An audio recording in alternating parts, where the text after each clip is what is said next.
Musings of a Modern Conservative, Short Essays on Various Political Topics, by Thomas Hamilton. Section 1. Musings Involving Political Association, Essay 6, of Moderatism and Independentism. Is there a case where an individual or group is neither a conservative nor a liberal, and is not a faker? It could be noted that there may be some individuals in society that are otherwise either a moderate or independent. A moderate could be an individual who has rationalized their views to be, as it were, somewhat in the center. An independent, by that manner, would also have tempered views, but of a different nature. This is an individual who has a large number of ideas and holds no philosophical view, but rather draws from what seem to be the best ideas at the time from both sides, kind of like a fruit basket. Although it is hard to deny these individuals the fact that they have, by some measure, formed their own unique brand of philosophy, the question at hand seems less about their ideas and more about where their ideas come from. Do these ideas come at the spur of the moment, or are they well thought out? Do these ideas come from loose or careful research? Even if they are carefully or instinctually obtained, what is it that has forced the individual's conclusions in such a manner? Where is the philosophy that binds these ideas and forces the conclusions? Why have they intentionally taken no side? It would seem that if they are not fakers, as they most often are not, that their conclusions would come about from either a conservative or liberal philosophy. If not from either a conservative or liberal philosophy, then where from, and why have they not chosen a side? Is it out of fear of political retribution of some kind? Are they trying to fit in, or trying not to fit in? Is it better to say that one is neither, as it does not bind them to take one set of actions that the rest of the world says they ought to? Have these individuals reasoned that any strong conservative or liberal philosophy will bind them to a certain set of actions? Could it be that outside influences view a less rigid form of either conservatism or liberalism to be more desirable? So in the case of both the conservative and the liberal, what is it that would drive one to the so-called center? Or, and in more colloquial terms, what makes one a moderate? Isn't it the case that both the conservative and liberal derive their philosophies from their competing utopias? Is it not the case that in both instances they temper down their actions and ideas based on worldly knowledge and experiences? If this is the case, couldn't it be said that in some measure all conservatives and liberals are moderates? Couldn't it also be the case that these individuals come to different conclusions on the same and similar problems and issues facing society? If they do come to different conclusions, is it the case that both are correct in their philosophical understanding of the problem, but by manner of being an individual, they have come to separate conclusions? So if in some measure all conservatives and liberals are moderate, why such a differentiation of names? Wouldn't it be better to acknowledge either philosophy and then explain one's ideas for how to solve various societal problems? The moderate does not have this idea in mind. The true moderate is hung up on the idea that no particular idea is necessarily right. In this case, couldn't it also be said that no idea is likewise wrong? If no idea is right or wrong, how can one act? If ideas are neither right nor wrong, then they must be better or worse. Then the better idea is what the moderate seeks to find. But from where do they draw their concept of better and worse? Wouldn't it seem that all moderates, no matter their protestations, would in some measure need to derive their concepts of better and worse from either a liberal or conservative point of view? Couldn't it also be viewed that the moderate has for some reason overly watered their views down so that they are bland and in some measure pointless? If moderation is simply the view that one must move to the proverbial center, isn't that just simply a euphemism for giving up the majority of a liberal or conservative philosophy in favor of the other sides?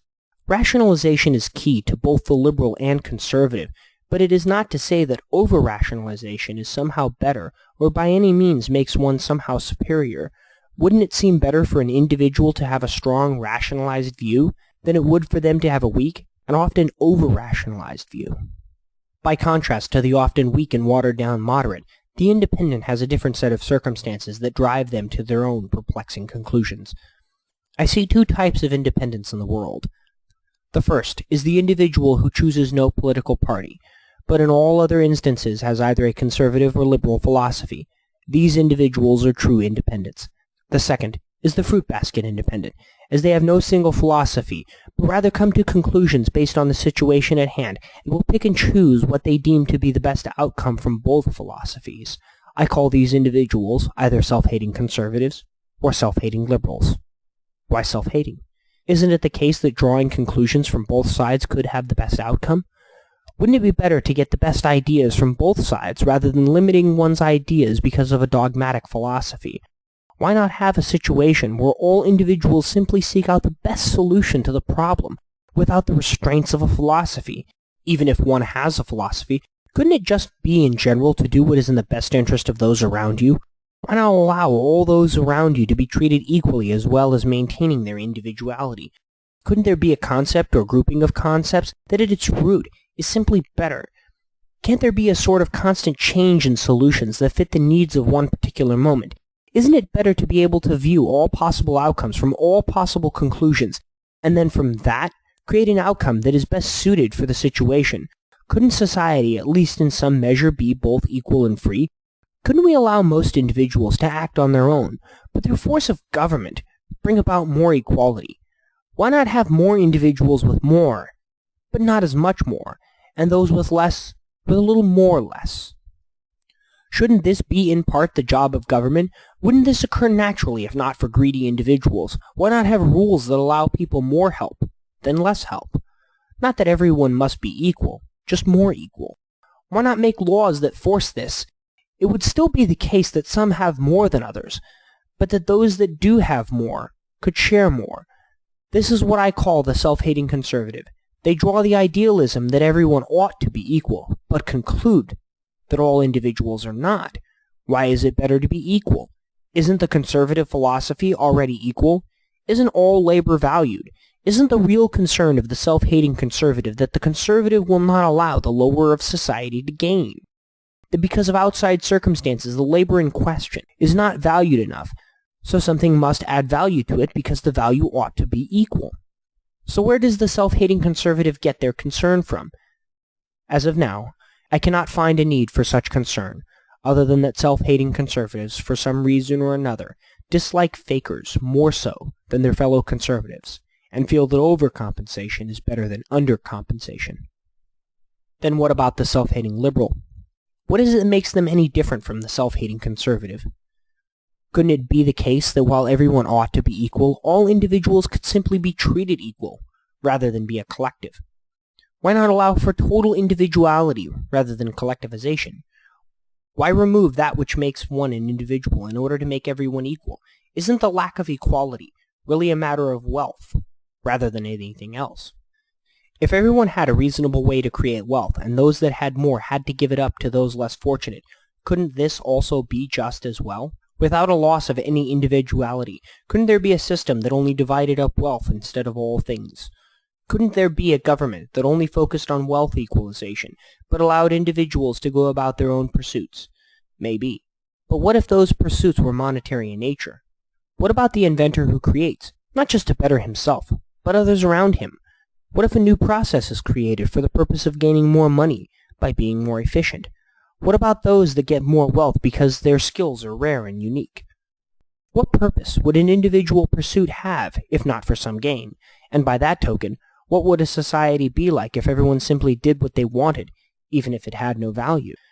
If one pursuit had more value than another, why should the value of that pursuit be marginalized by a government that removes that value and then gives it to another? This is the self-hating liberal. Those that want equality, but seek out individual freedom, they feel that those that have more wealth should give it up to those that don't, regardless of the value associated with the labor. In other words, the individual should pursue their own goals, but give up all or most of the rewards to society. So what is the key difference? Isn't a true moderate simply an individual who has compromised rather than rationalized their views, often and in some cases to render their ideas impotent? Couldn't the true independent then also be either a conservative or liberal that takes from both sides because some aspect of the philosophy for some reason is unpalatable? Then the independent would by that means form a society that has a reasonably unstable foundation, that is neither conservative nor liberal, having no firm grounding in morals, values, justice, or equality. Thus, don't both the moderate and independent seem to have a confusing mix of everything that gets nothing done? Or is it better to be all things to all people, and draw no conclusions from one side, and all conclusions from all sides?